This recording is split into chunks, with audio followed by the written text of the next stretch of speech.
have to tell you guys that I have been enjoying so very much this past string of Sundays where each week we have been picking apart sort of a very big question in life, which is, how do I discover my life's purpose? How do I know what is the right next best thing for me to do? How do I do something with my life that is meaningful and significant? And for us as people of faith, we ask, how, in the midst of all these demands, do we hear God's voice and do we step out in faith and towards his call on our lives?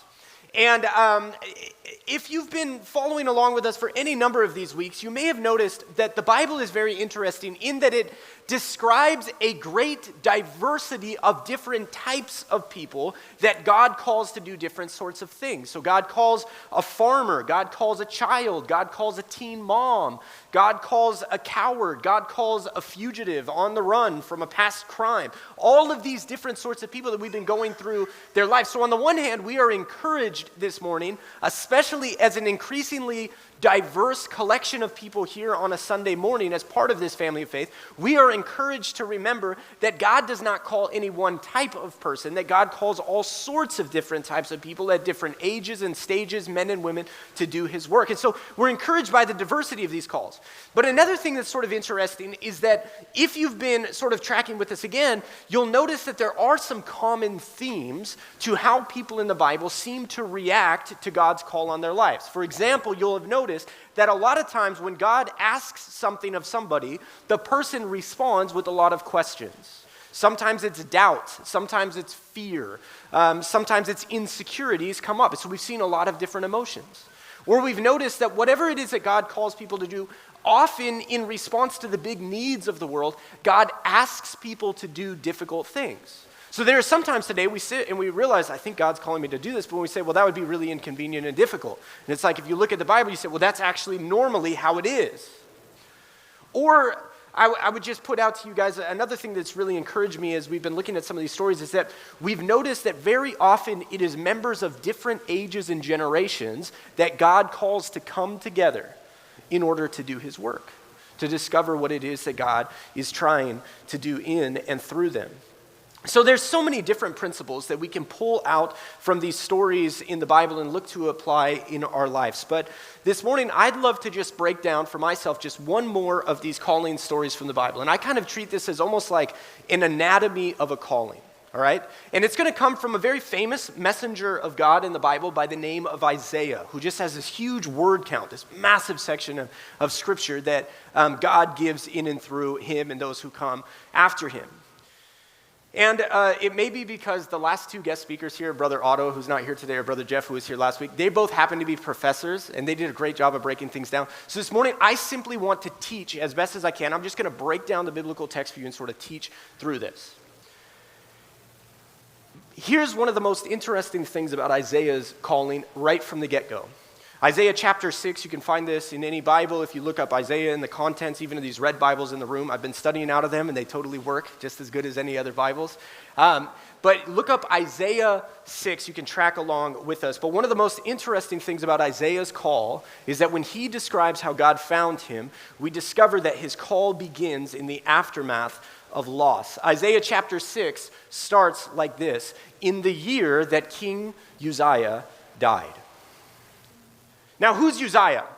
Well, here's the thing about Uzziah. Uzziah was one of the rare good kings that God's people had. He had had a long and prosperous reign of more than 50 years that he had provided stability and security to these people. So his loss is a really big deal, and it was really inconvenient the time that he passed away because God's kingdom is actually being threatened by this growing global superpower of Assyria, who are just knocking out smaller kingdom by smaller kingdom, coming for God's people, and they lose their king right at this time. So here's the interesting thing that the Bible does. The Bible often will describe historical events that were happening at a time, right? To kind of give us a sense of what was going on in the background. Just like we today in America, we would describe something as being pre-9/11, and we'd all understand that, right? Or this happened during the global recession of 2008, or this was happening during COVID times. And we can all go, oh, okay, we kind of remember. We have a good sense of what's going on. Isaiah, though, is unique in the Bible for dating his time in life, primarily saying, the thing I remember most was that someone had passed. He's the only one in the Bible who does this. This is a big deal. It's on everybody's minds. He's processing sorrow and grief and uncertainty, which I bring up to your New Life community because, as one good reader of the text put it, quote, "In this hour of death, Isaiah discovered that the Lord still had a word of new life to speak." Isaiah records the loss. He remembers Uzziah's name. He grieves. And he also says, in that very time of grieving, that's when I heard God's call to me. All right. So this morning I'm going to break down Isaiah's calling in 4 parts, okay? These 4 parts, even if you don't believe in a God, you can write down these 4 things. This would give you a good sense of how I think people find their calling in life. These things do not always appear in the same sequence for most people, but they are generally things, if you want to understand how God is at work in the world, in your life in particular, pay attention to these 4 things. The first thing is that Isaiah's vision, or Isaiah's call begins with a vision of God. In the year that King Uzziah died, I saw the Lord high and exalted, seated on a throne. And the train of his robe filled the temple. Above him were seraphim, which are these heavenly creatures, each with 6 wings. With 2 wings they covered their faces, and with 2 they covered their feet, and with 2 they were flying. And as Bruce has already read this text, they were calling to one another, "Holy, holy, holy, Santo, Santo, Santo. Holy is the Lord God Almighty. The whole earth is full of his glory." And at the sound of their voices, the doorposts and thresholds shook, and the temple was filled with smoke. You know, friends, our vision of God is so important. So let me ask you this. When you try and picture God, what do you think that God is like? And no, of course, no finite person can fully comprehend what God in his divinity is actually like. But when we think about God, what comes to mind? Well, if I had to name 3 different caricatures, they might be these. The first is of God somehow as this sort of divine policeman, watching the security footage of your life, just waiting for you to slip up so we can write you an eternal ticket. God as the taskmaster, demanding things of us. Others of us, in a very different way, we often think of God sometimes as kind of like a kindly older relative up in the clouds. It's just someone who's wanting nothing more than for us to be happy, who's wishing us the best and cheering us on, but that when it comes to the real nitty-gritty of our lives, we don't think that they have much to really advise us on what we do day to day. Or others of us, we just treat God sometimes as a sort of genie in the Bible, right? Where it's like, here's my 3 wishes or requests daily that we kind of make, and then we cross our fingers and we swear to behave, and then we just think that, God is going to give us our wishes if we do the right things. But I bring this up because on the one hand, this isn't really a new problem. See, in Isaiah's time, thousands of years ago now, God's people had a very low, poor quality vision of God. I would describe their vision of God as sort of like if you're on YouTube and you have like the worst internet and it goes all the way down to 144 pixels, like this very grainy, sort of slow. That's kind of their vision of God, because here's what they believed. They believed that as they had gotten comfortable in life, they had sort of become more wealthy and successful. They just had a good king who'd given them a lot of stability for a long time. And so their sort of mentality was this: you can sort of do whatever you want as long as you do the religious things too. So as long as you go to church once a month, and as long as you make a donation to this sort of place for a tax write-off, and as long as you post the daily verse every so often, it doesn't really matter what you do on Friday or Saturdays, because you're going to be okay with God. And this is sort of how they were going through their lives. Now, here's what really happens as a result of this. As a result, people believe that God is this heavenly being that is sort of someone it's easy to pull something over. And so their trust really ended up not being in the Lord. They began to get very preoccupied with trusting mere humans, with their leaders and their politicians. Which I don't know about your algorithm, but my algorithm in election year sort of shows that there's a lot of people who seem to be making this same sort of, we're like, God's sort of irrelevant, so we really need this person politically to fix things. That's what God's people were doing, and it's one of the reasons that the loss of their king was such a big deal. But here's the issue. When God shows up in Isaiah's time and calls him, he gives Isaiah a glimpse of who he really is. And the God who is revealed to Isaiah is a God who is high and exalted, meaning this is a God who is far above your ability to manipulate. This is not a God that you can pull a certain lever and say the magic words and hide behind a Bible, and the God says, you got away with that one. This is a God who is ruling, the God who is the center of worship, who is the main character in the story, who has made us and knows us better than we know ourselves, as has already been prayed this morning. This is the God who is holy, holy, holy. So nice you have to say it thrice, right? So this triple strength holiness, well, what does this holiness mean? Well, it means something in the original language. It would convey two things. The first thing it would convey is that this is a God who is separate. This is a God who is different than us. We are not comparing two people in the same league. God is not just a better human. God is the creator, the maker of all things.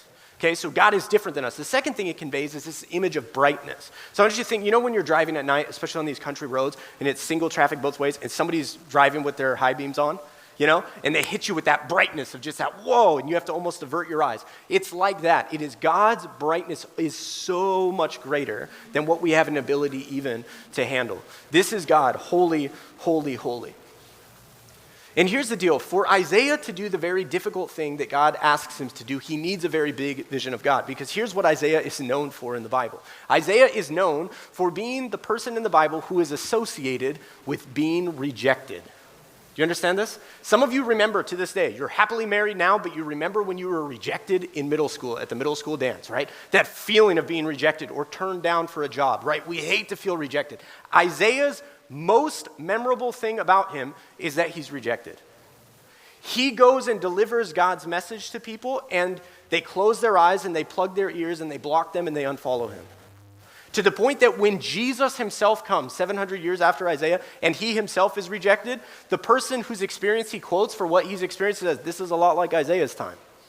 And then one of the early church leaders, his name is Paul, and he's starting churches, and people are rejecting him too. And he cites Isaiah here. Says, yep, this is what happened to Isaiah. In other words, Isaiah writes all this beautiful stuff, and one of the things he's most known for as a God-following person is for being rejected in his time. People will not appreciate in Isaiah in his time. There are certain authors. Emily Dickinson's a good example. She writes 1,200 or so poems. Only like a dozen are released in her lifetime. And then years later, people discover her poetry, and she's now taught at all the universities. Or Bach, the great composer, was not well received by his own contemporaries, and now regarded as arguably the greatest musical genius of all time, but was not appreciated by his contemporaries. Why am I bringing this up right now? Because here's the thing.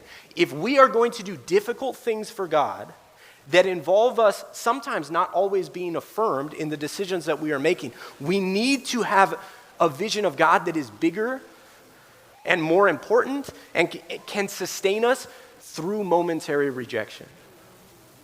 So Isaiah has this big vision of God. And here's the thing. If you are going to trust God enough to follow him with all that you have, you cannot do it on a low-resolution vision of God. You need a high-definition vision of God. And as amazing as Isaiah's vision is, and it's in our worship songs this morning, and we sing these songs regularly, this unbelievable, beautiful imagery, but we do not believe that the vision that Isaiah gets is the clearest vision of who God is. We believe that the clearest vision of who God is in his son Jesus. This is who we want you. If you say, I don't know what God is like, the first thing you do is you look at Jesus. What did Jesus teach? How did he treat people? What did he say about the kingdom? See, there's this beautiful verse, and it's in the book of Colossians. This is after the time of Jesus, and it describes Jesus as being, quote, the image of the invisible God, okay?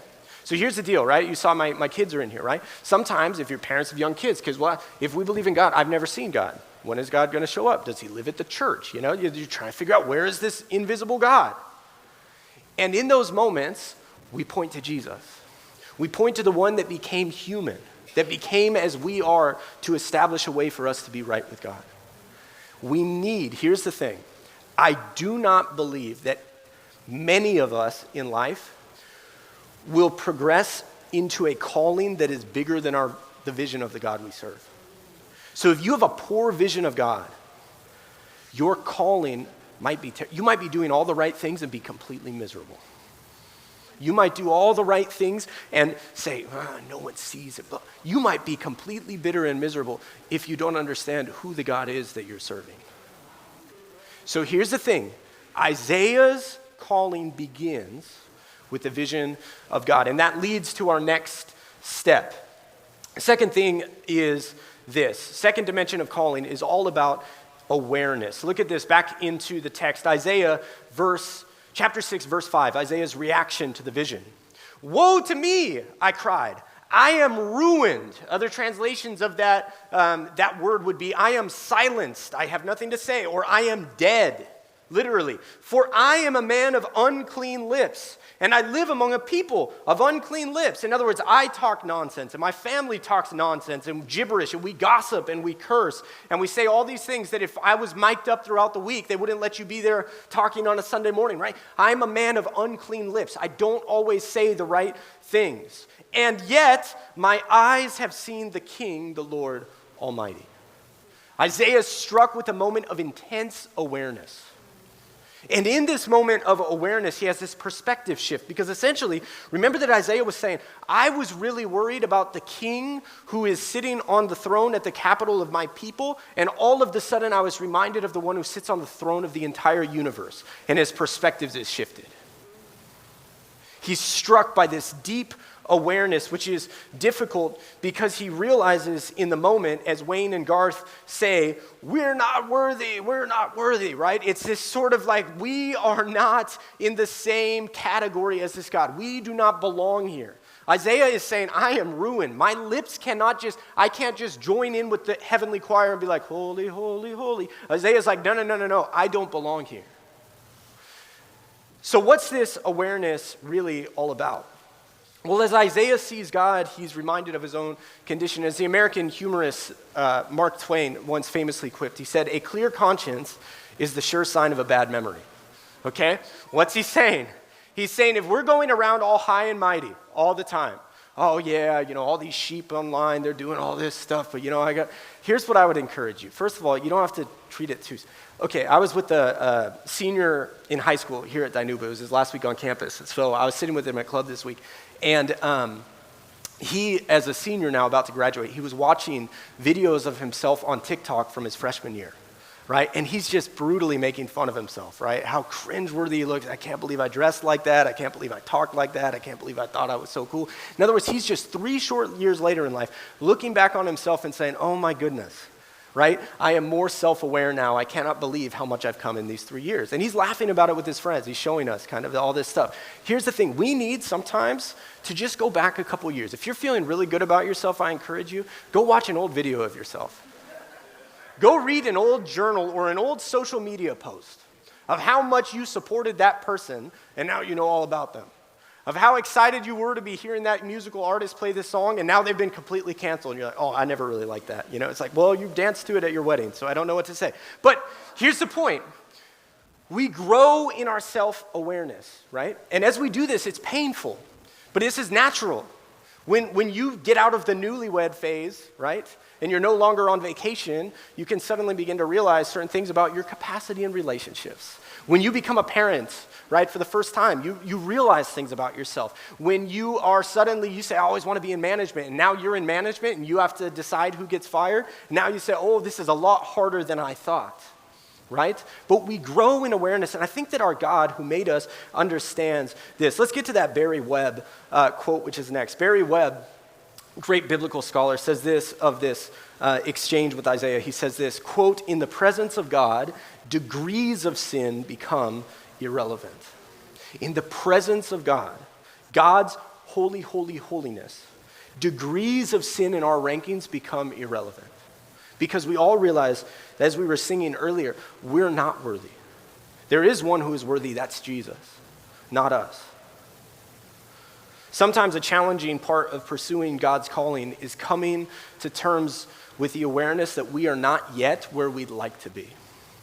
I'll give it to you 2 ways. I'll say it front way and then back way. Okay, front way would be this. There have been times in life where I heard of a need and I volunteered myself. I said, here's thing Z out there and I am ready for it. Brad, Isaac, I put my name forward. I say, I will serve. And then wise counsel comes back to me and says, Pastor Brad, we think have you thought about step X? In other words, you aren't there yet. You haven't done X and Y, and so you're not ready for Z, and that's humbling.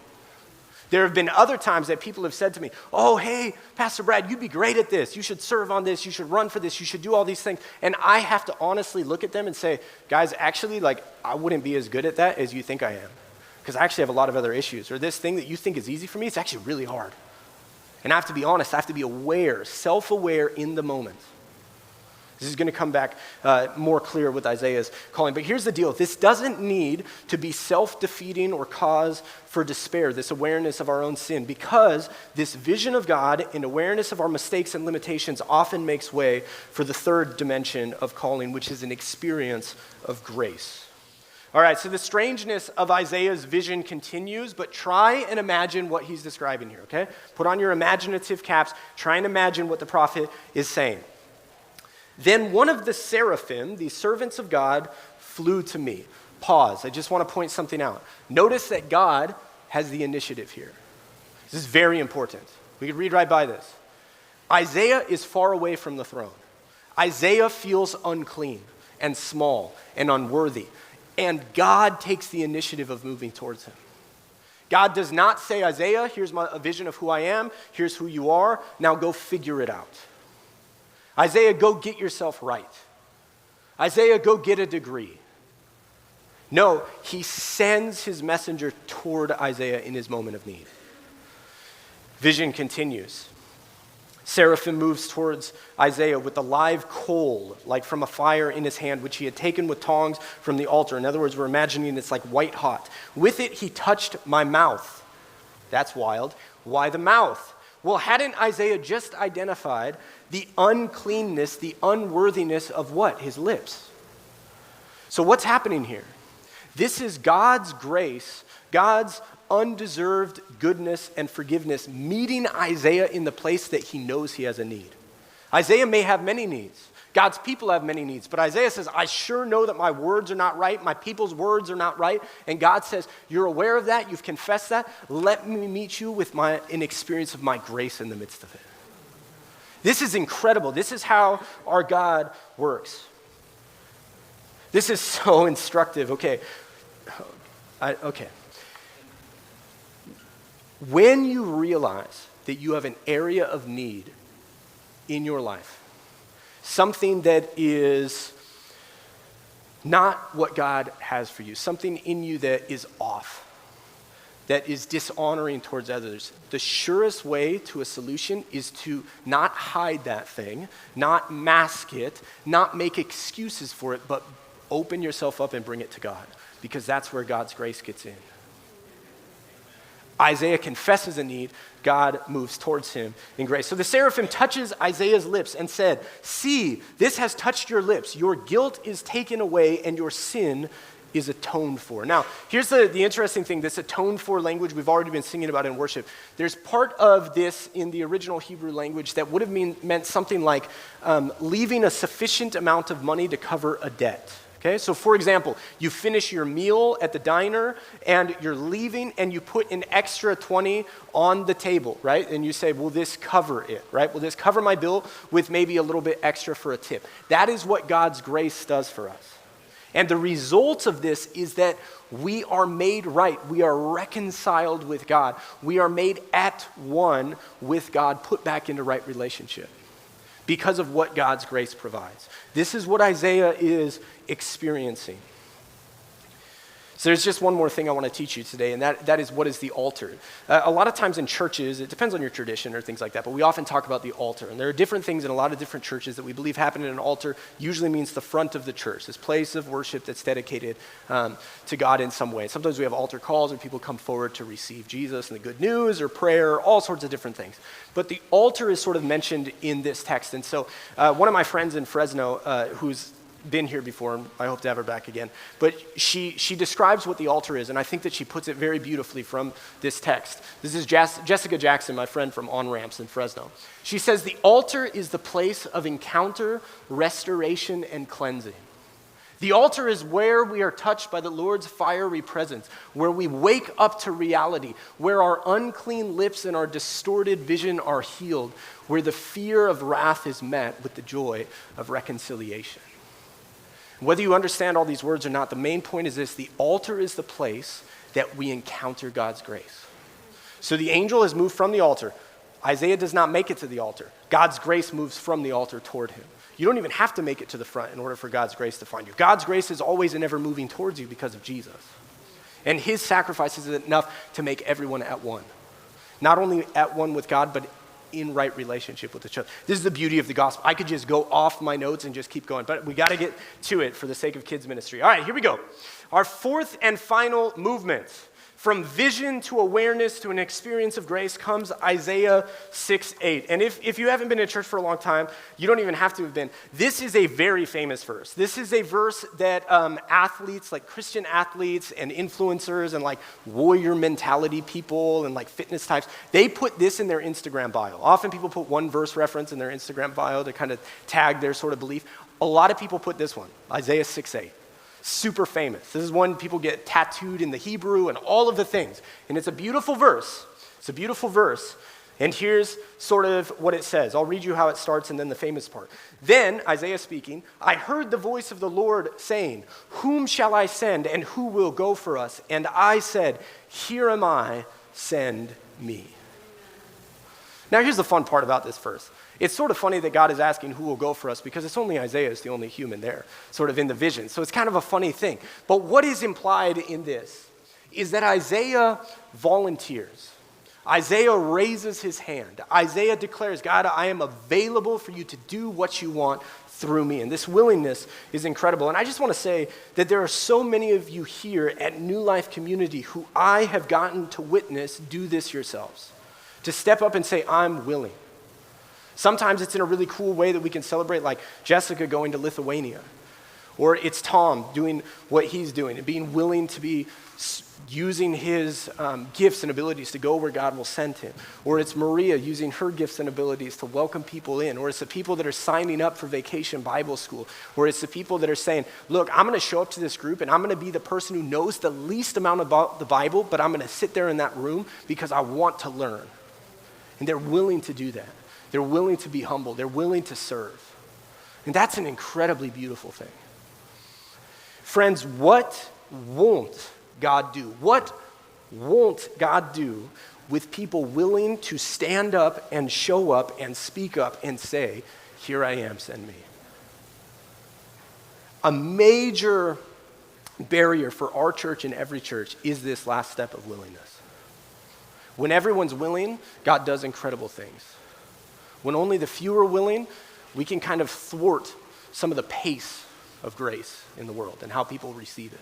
Because God can do what he wants, but he chooses to work through us. God could do whatever he wants, but he chooses to work through Isaiah, knowing he'll be rejected. So willingness to serve is a big thing. But in closing, I just want to point this out. As we'll skip past that, because I covered most of that earlier. Here's the deal. What I just want to impress on us today is that Isaiah's willingness to serve in the scene comes alongside all of these other parts. It comes alongside a huge vision of God and a deep awareness of his need and an experience of grace that is profound. Let me tell you what happens when we only have willingness. When you only have willingness, which is good and beautiful, and yes, keep this in your Instagram bio if it's there and it inspires you. But if you only have the willingness, what begins to happen is you have people who go into every room and you say, here I am, I've got this. Here I am, Lord, I've got this. And sometimes we are wondering, are you even listening to see if God's calling you to that?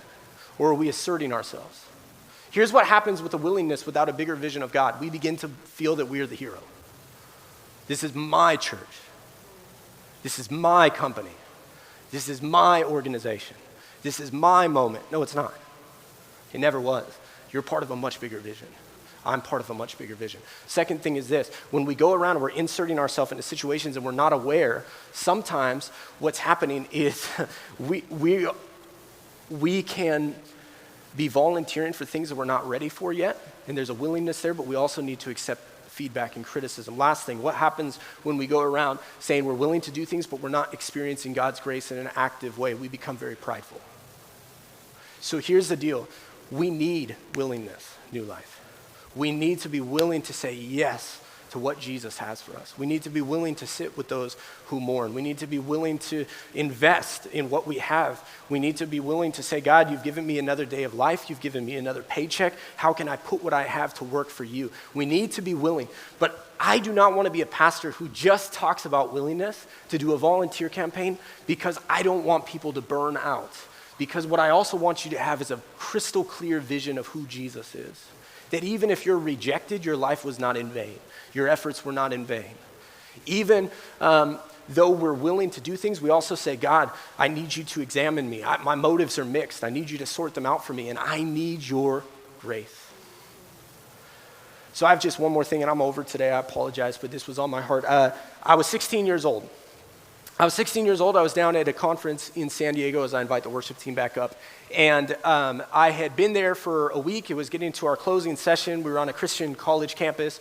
And it was one of those rare rooms full of like good-looking like teenagers in the summer where it's cool to like be Christian in that room. Does that make sense? It's cool to put your hands up and worship. It's cool to know about the Bible. And so I'm in this sort of impressionable state. But on the last night, the speaker, I don't remember if they were preaching on this Isaiah text, but they had kind of this moment where they said, if any of you are feeling a call to go into pastoral ministry or into missions, raise your hand, right? And I felt this tug on my heart.